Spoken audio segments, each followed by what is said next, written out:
So it's me, Denny Daniel of the Museum of Interesting Things. We're doing the third and last of the box openings for the Quack Medical Secret Speakeasy.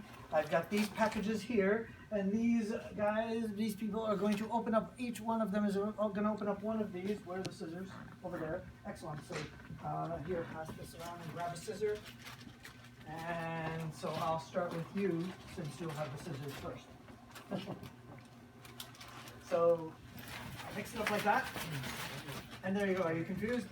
Very confused. I'm always confused. Me too. I'm confused. You like that? Are you confused? Excellent, good. Otherwise, I'd have to do that all day long. Why don't I choose that one? No, pick the other. No. And go ahead, I'll cut. Yeah, same time.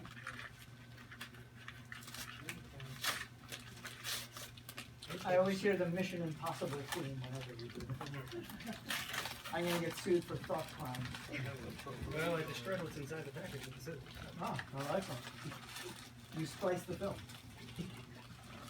So this one is definitely a 16 millimeter film, and it's from my buddy. And oh, this one is Oh Susanna. Cool. Yeah, we got to show this tonight. That's a really cool one, and I know your name, but go ahead and say for the camera. This is, my name is Connor. and Connor is one of my helpers from the early days, so he was one of the day, best. Yeah. Have you done a makeup? You've done a bunch of things. A couple times. Yeah. Wow, you picked up like the holy grail of our political show. What's your name? Leo. Leo opened up all these Reagan pins, and he gave me, I think, more than I even purchased. I think the one that I got was this one. And you're going to recognize the slogan. So you've heard of this slogan before. You thought it was Trump. No. Ronald Reagan ran on "Let's Make America Great Again." And this is the button to prove it. Yeah, it is not a Trump idea. This guy won the election on that, and then he gave me all these other Reagan buttons on top of it. These I didn't purchase. This is just because, like I said, people know. And he gave me a little Reagan picture, so for the seller that did this, thank you so much. Pins to pass out. That's funny. And he wrote something on the back. Signed by Reagan. Yeah. Oh, this is like, not really signed. It was probably printed. But that's really sweet of him. Wow, that's very cool. You opened up a very cool one. Yeah, when I found out that it was like not his slogan, I said, yeah, we got to get stuff that says that to really prove it. So I'll let you put that back inside and I'll check out. So yeah, this is another one of those. Oh, another one of these guys. Yeah. So when you spin it, who pays? One of you guys are, Yeah. Someone's paying. Someone's paying. Someone's paying. It ain't her. It ain't It's going that way or that way. Right. So you guys stood at the wrong spot. So this is another one of those spinner, they call them spinner can openers. And the company is probably really cool too, because I tried to pick like the chicken farm one, the chicken ranch one. Spin the latest records, or this is a record one. Music box, Mellow D, music company. Like mellow, like being mellow. So are you a musician? I'm not. Oh, okay. Well, now you are. Are you a drinker? Sometimes. So you picked up. Oh, this is. So there were these films that were banned because at the time it was very, either racy or racist.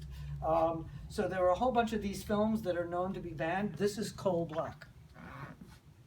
And the Sebban Dwarves or something, but it's really nutty. So I've been amassing a whole show on banned toys and banned films and all these things because it's a very huge, important piece of history. So I'm trying to get them on 16. They're very hard to get. That's a really rare film.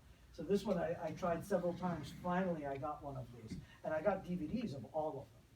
Like literally 10 DVDs, almost every one that was ever produced. So at least I'll know what they're like as a historian. But that's a really cool one. Oh, and what's your name? Dan. Dan, that's my name. Yeah, it's a great name. So that's a very cool one. We have the impeachment trial of President Clinton. Wow, nice. Another one of our impeachment ones. And this is the Daily Press. And let's see if I can open this all the way. There you go. Turn around to the other side. Oh my. That's a really good one. What's your name? Corbin. Corbin, that's really cool. So I'm not sure, this might complete the whole collection of the impeachments.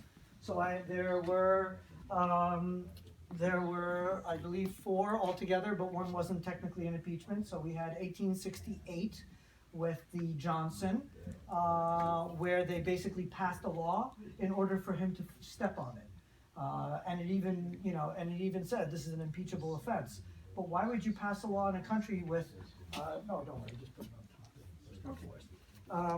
Why would you pass a law in a country full of people that says impeachable? Because there's only one human who can be impeached. Clearly the law is kind of for that one person, but when I was reading about that, I was like, that's kind of interesting.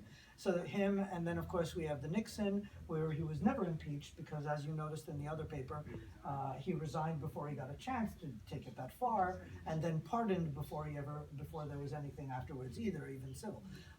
And then of course you have Clinton, where, it was the whole lying to Congress and all the other thing, and whether or not that was impeachable was debatable, but, and then of course you have the current one, Trump, which now everyone knows what impeachments are, how they run, how many there were. People didn't even realize it goes back to 1868. It really gave the whole country an education about impeachments. It was really an interesting learning experience, at least. And then once again, everyone knows the details of that one because we're all alive for that. But I thought it was very important to preserve all of them so that when I teach kids, I can give a balanced view of every impeachment and what are the pros and cons of each impeachment, because as historians, as museum curators, and as educators, my job is to give everyone the information and the balance, and then everyone should make a proper decision. Teachers should never be one-sided. So I try to teach all the sides of it, and that's why I wanted to have all 4 of them, so that 10 years, 20 years, 50 years from now, everyone could look at it. So it's a very cool piece. So when we do that, you'll be very proud to be the one who, I opened the Clinton. So give them a hand. They did a great job. And we'll say bye to the world. Bye, world.